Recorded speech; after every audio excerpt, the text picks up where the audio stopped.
questions? So, Scott, we're obviously here ahead of the Bellator World Featherweight Grand Prix. Why these specific names and these matchups? I mean, there was a lot. I spoke to McKee and Pitbull, and they were a little surprised they didn't get matched up in the first round. Why these names and why these matchups? I mean, really, when we sat down with our team and our fight team, and we thought these were the matchups that we thought would be great for the zone, great for Bellator, and great for the tournament. And I think that Juan Archuleta, when he stepped up, he said, "Look, I want to fight Pitbull in the first round," and that actually surprised me. And I thought that once that we match up Pitbull, then the rest was going to be easy. And I think we have some great matchups for the fans. I think that I'm excited about the DC fight against Corrales. I'm excited about the Archuleta fight. And all these fights, because you never know what's going to happen in the tournament. So the 16-man tournament, I think, is framed out to be something that we'll be very proud of and have a lot of legs for the year. Will there be any alternate bouts? Like, say someone falls out, they had DC famously was an alternate for your heavyweight Grand Prix. Will there be alternate fights? Yes, there will be alternate fights, and then it's if they get to the tournament, that'll be dependent if there's an injury or not. But hopefully we can keep the tournament intact, just like we did the heavyweight and the welterweight, which, that was no easy task. So, the heavyweight, you always worry that someone's going to get hurt. Same thing with the welterweights. Rory was a little bit injured, but, he needed another 30 days of rest, which we gave him, so he's ready to go. And that fight will happen at the end of October. Him and Lima will get it on up in the Weekend Sun. Do you think Pitbull, why did he want Juan first? Did he think he was the toughest? Pitbull said he'll fight anybody. Juan actually called us through his management, said Juan wants to fight Pitbull, and so that was the challenge. And you should talk to him about it because, strategically, I think it's a good move because he's got to fight somebody. He's got to fight him sooner or later if he's going to win the tournament. And he want to fight for the belt. He want to be the champ, and he's going to be 100% healthy coming off a big fight at Madison Square Garden. And so I think that it was a good move for him. And once that fight was set, we set the rest of the tournament. Also, I mean, I don't remember exactly how the bracket is laid out, but there's also the possibility for some rematches in there, some interesting dynamics between these guys. Well, keep in mind, the 16 fights will happen, and then it's going to be the pairings. The pairings will be a whole different thing. So it's not like these 16 fights will happen and the brackets are already set. Okay. So how it's going to work is when the 16 fights happen, then we're going to have a drawing. It's going to be a random drawing show. And it's going to be on the evening of the fight or the Monday after at Viacom here in Hollywood. But it's going to be a show that's basically the fighters will pick who they end up fighting. And why did you go with that instead of just the traditional brackets? Well, you know what? To me, we usually have like an eight-man scenario. This is a 16-man scenario. So we thought, okay, how do we get to the 8-man? Because in the future, I think all of our tournaments will have this random type drawing. And basically, I'll explain to you how it works, because if you've been around martial arts a long time, you've seen the drawings for K1 or the drawings in Japan. This is a playbook right out of Japan. And basically what it is we'll have 8 slots against the wall. We'll have 8 fighters sitting in a chair. They'll go pick an egg, crack it open. I'll have a number on it. So I'm number 1. I get to pick any slot. The difference is going to be, now I'll know where I'm fighting. Am I fighting December 15th in Hawaii, January 22nd in LA, February, March? We'll have locations, everything all set up. And so now I'm number 1. I can take the number 1 slot, I can take the number 8 slot, and pick where I want to fight. So let's say Josh Gross picks number 2. He can go anywhere that I'm not there. So he could come fight me in the number 2 slot. He can go to number 8. He's scrappy, Scott. Look out. Yeah, I know. I want you, Coker. Yeah, I know. But it's basically, and then Karen, you pick number 3. Yep. You could come fight me. You can come fight Josh. Okay. You could go in the middle somewhere.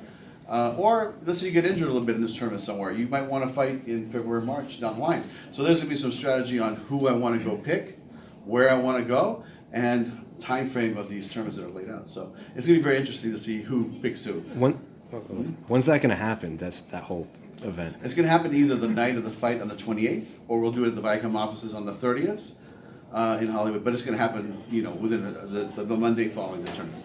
Are you finding that the tournament system basically is something fans are responding to? Like, does that help you sell these fights? What has it done for the organization? Listen, it's a good piece of business. People understand the tournament, and I really enjoy tournaments that have 8 stars fighting or 8 people that I know fighting.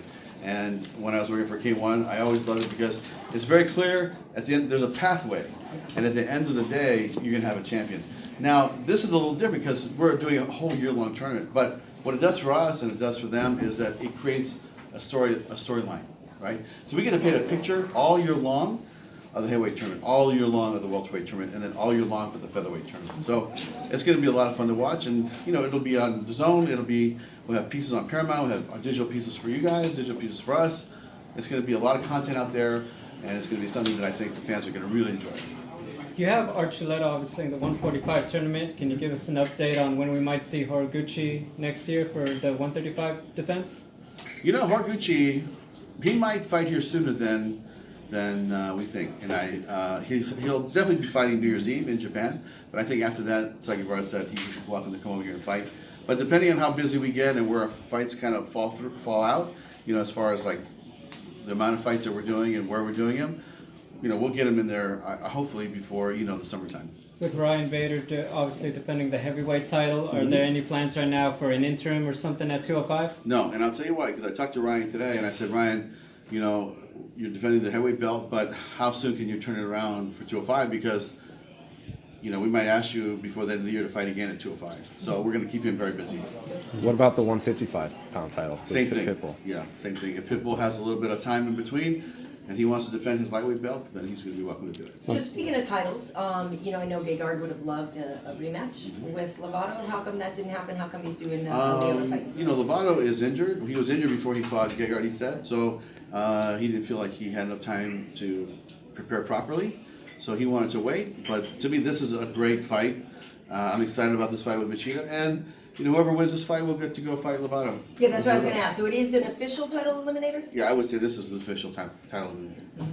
And also you have the built-in storyline that they already fought before. Yes. Was one guy more or less excited to fight the other? I'll tell you, both of them said, it doesn't matter. Let's just get it on. So they're both professionals, they're prize fighters. And to bring it to LA, where Machida lives here most of the time, and Gegard loves it here. And so I hope that both those guys can train hard, get ready, and put on a great fight for us. When they announced the name, a lot of fans were surprised Aaron Pico wasn't involved in some way. Was there any thought of adding him into this Grand Prix? Not at this time. And I think that, with Aaron, we're going to meet with his management either this weekend or next week. But I always felt like, after his last fight in New York, let's take a beat back. And he's a great kid. We have a lot of respect for him. We think he's going to still come back and be great. But I think it's time to take a beat and let him train and let him get through this process. Because think about it, he could be fighting as early as September 7th, in 8 weeks, coming off that fight in New York. I think he needs to rest a little bit, and then he'll be back in just a matter of time. Were there any other names that weren't even in Bellator yet that you thought of maybe going out and signing for this tournament specifically? No, because I'll tell you, when we lined up, how it became a 16-man tournament is we had 8 fights that we're going to go with, and then there's so many fighters that we were sort of leaving out. We said we got to blow this thing up to 16-man tournament because we have so much talent in this weight class that we had to open it up, and that's what we did. Is that essentially the way that Sheck got this title fight for himself? He wasn't in the tournament. He kind of was the obvious odd man out in a way. Was that something that you kind of figured if he kept winning, he was probably going to get a shot anyway? Yeah, I mean, I think that Sheck has earned this. I think how many fights has he won in a row? I think it's 8 something. Yeah, I mean, he deserves to be in this position. So the tournament, we had a lot of great fighters, and it just didn't work out. And now it's his time. So to me, it's going to be a great fight. I'm looking forward to having that fight in San Jose. Okay, thanks, guys. Yes. One last question. You mentioned DAZN before.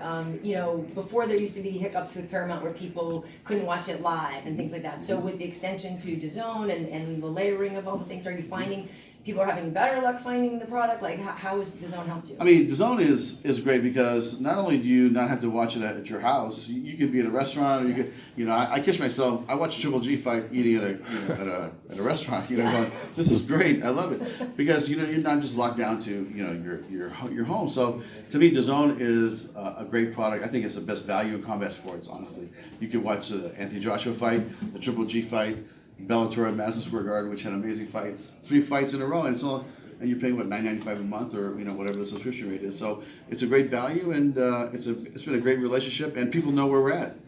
7 fights a year, like this whole tournament's gonna be on DAZN. So everybody knows you want to follow the tournament, you gotta buy DAZN. All right, Scott, 2 for me. So Horiguchi's next fight is going to be a non-title fight. Do you wish that the Rizin was putting him in a title fight to carry on the lineal belt? Yeah, you know what? I think the Ryzen has their business to run. I'm not sure. You know, I didn't even know it was not a title fight until you just told me this now. So I think they're going to save the title fight for the end of the year. And don't be surprised if I get a call saying, "Hey, do you have somebody you want to send to come fight him?" And I just haven't talked to Saki Ibra about that. We're gonna talk, I think, tonight and tomorrow about a lot of things about how our companies can work together and share some fighters and which we're doing, and I think we're trying to work with him in getting our fight in December in Japan. So we have a lot to talk about. All right, and one more for me. Martin Lewandowski, the co-founder of KSW, has said multiple times that he'd like to co-promote with Bellator. Mm-hmm. Is this something that you're seriously considering? Yeah, actually, we're talking right now. I just think when you co-promote, Martin's great. He's got a great organization, great fighters. It's just a timing issue. The fighters that he wants, and we're busy. We have 30 fights a year now. I mean, from when I think about our fights from October to the end of December, we're doing 12 fights in 13 weeks. So we need our talent to be available, and if it's available, like they're not fighting, and we can fight in KSW, we'll definitely do it. So moments ago when I was talking to Pitbull, he said he wanted to go for a third title. Oh yeah. Down in Bantam. What do you think? Listen, I that guy, anything he wants to do, he doesn't surprise me. But he's going to be busy. I mean, this kid is going to be 4 fights in the tournament, plus defending his lightweight belt. I mean, I think he's going to have his hands full. Yeah. Thanks, guys. Yeah, thank you. Scott.